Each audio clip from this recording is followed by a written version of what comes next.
As a kid, I listened to the audio cassette tapes of Hank the Cowdog, so I was a big fan. Had never met him, and I started working here, and I was sitting at my desk one day, and it occurred to me that I finally had a reason to call up one of my favorite childhood authors and see if he would do a concert or if he still did that thing. So one day, Hank the Cowdog's voice said, "Hello, may I speak to Julie Hodges?" on my office phone. And I had to cover the phone. I was so excited to hear him saying my name. And he agreed to come do a concert. It was outside, it was very hot. I had sweat running in my eyes. I think they expected 300 people. They had chairs set up for 300 people, and I think they had 1,000. The best view was the one that I had at that first concert he did here at the center, which is from behind stage, looking out at a whole sea of smiling faces, little kids clutching their books and just enamored with him on stage. Years before this, I had written 3 books about ranch life and cowboy life. And I wrote them in the voice of Hank instead of in my voice. A lot of books on the West and on cowboys are written by library cowboys. They've never actually done it. They have not carried away the smell of the fire. I had the smell of the fire, and I wrote good books. The problem was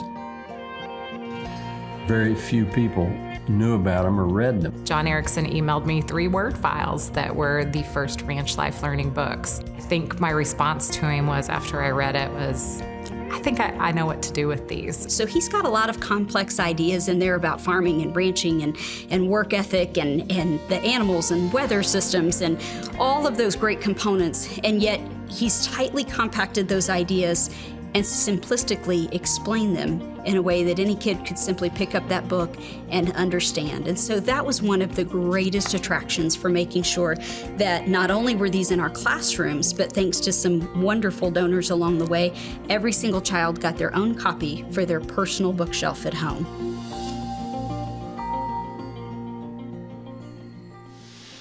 Ranching truly is a continuing, thriving industry.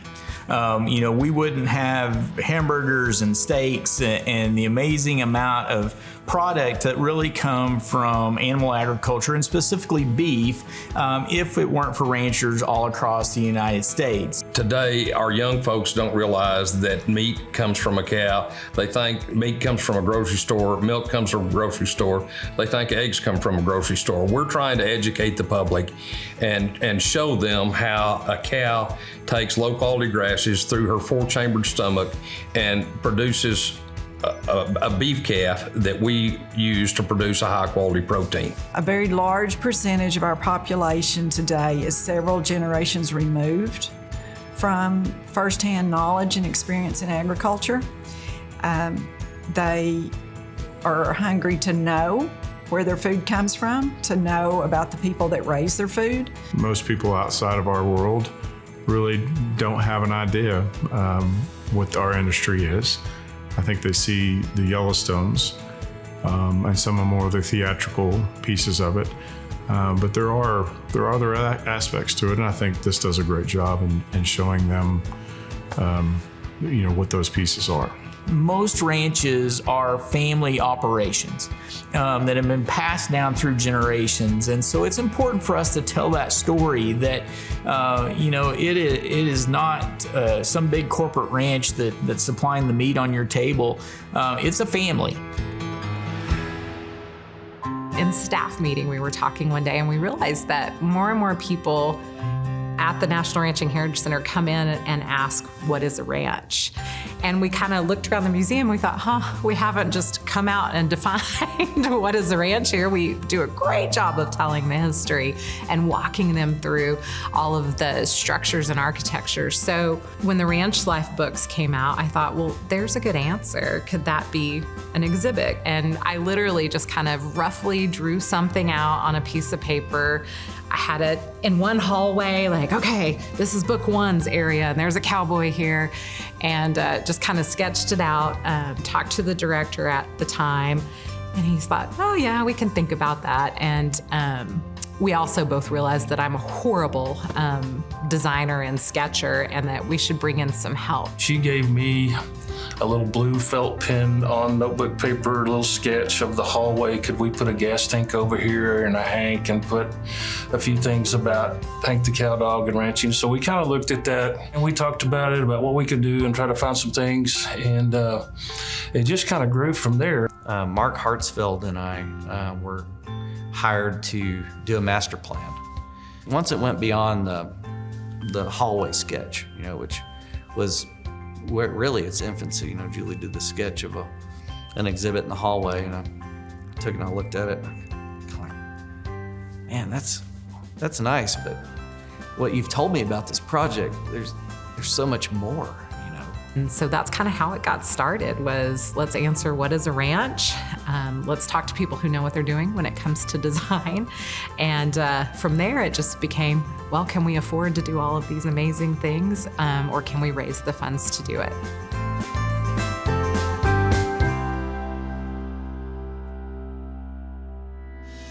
The challenges to get the new center built began with the expense. When you have a big idea, it's all fun and games until the designers and the builders tell you how much that idea will cost. What ended up being a $8.2 million project that we finally found a way to fund and make happen.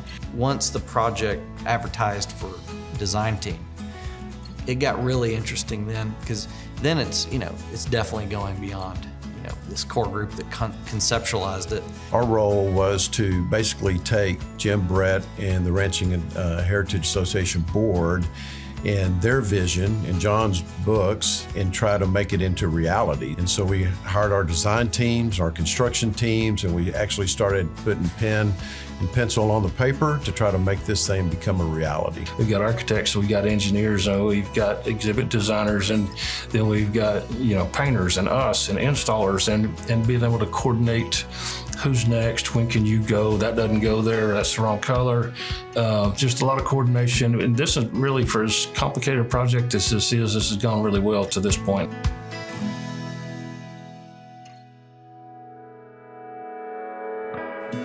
I feel the Cash Family Ranch Life Learning Center will have a huge impact on future generations. They're hungry to learn.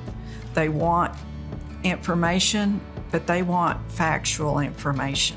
I hope that the Cash Family Ranch Life Learning Center will be a place where people of all ages can come and leave with a better understanding of the ranching industry, both past and present. I think they can get a really big, full picture of what the industry is and why it's here in this place where we live and the impact that it has on our everyday life. We're just, chomping at the bit really to get started telling that story through this amazing new edition that's been supported now by people all across the country. It's going to reach a generation that doesn't really know what ranching is about. And that speaks to, I think, that's what's so important to the Cash family.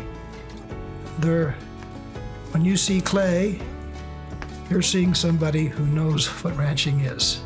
That makes this whole center really authentic in terms of the values of that family and what they stand for. It's important that we say to that family, Don, Kay, and Clay, and Ashley,